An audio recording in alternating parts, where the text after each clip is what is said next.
Hi you, welcome back. This is KrazyBatLady. I'm going to be doing a comparison video today for Fischl between the Amos bow and the Skyward Harp for both DPS and an Electro / Oz build, and share my thoughts. Let's start with the build itself.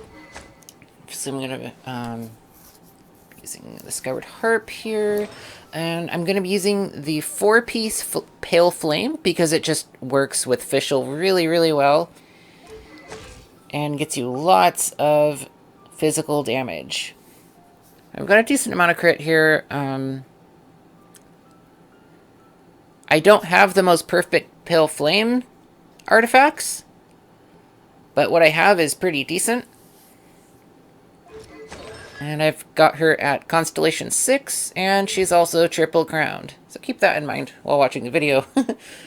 And I'm going to eat this crit food to make sure that I don't have to retry as many times for crit fishing, so to speak.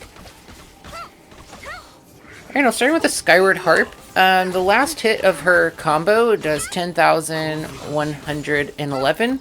But let's also keep in mind that the Skyward Harp has a passive skill also that Oz can actually proc as well. Now, as for adding Super Conduct, you're going to be getting 11,949. Not too bad. And now let's take a look at the Amos bow.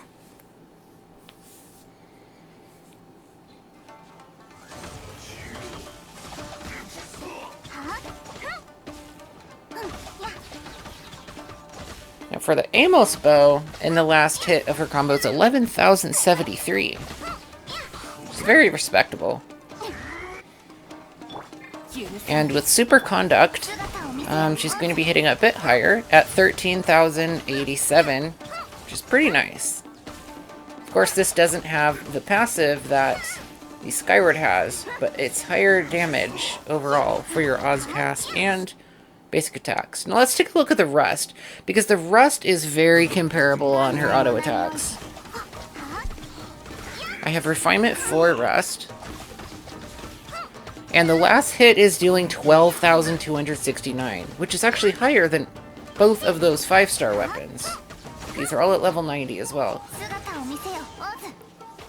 And with Super Conduct, the Rust is going to be hitting very hard at 14,499. It's very high. Alright, so I want to show the Electro / Oz build. This is going to be 2-piece Thundering Fury and 2-piece Gladiators. Got a lot better crit because this is a build I typically use. And I'm going to be starting out with the Skyward Harp. The Ozcast does 22,854, plus the ongoing damage is 9,684. And the passive that Oz can proc, that was almost 5,000.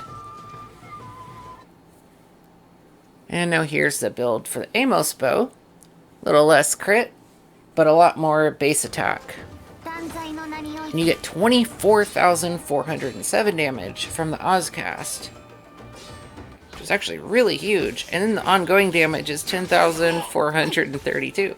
So you're going to be dealing a lot of damage with Oz in the field with both of these. However, the charge shot, you're getting quite a lot with the Skyward Harp. Almost around 17,000 if you include the passive. And then the Amos bow, you're getting almost 14,000. Which is pretty high. But I would say the Skyward Harp is better overall. Now let's have a full build here with the Skyward Harp.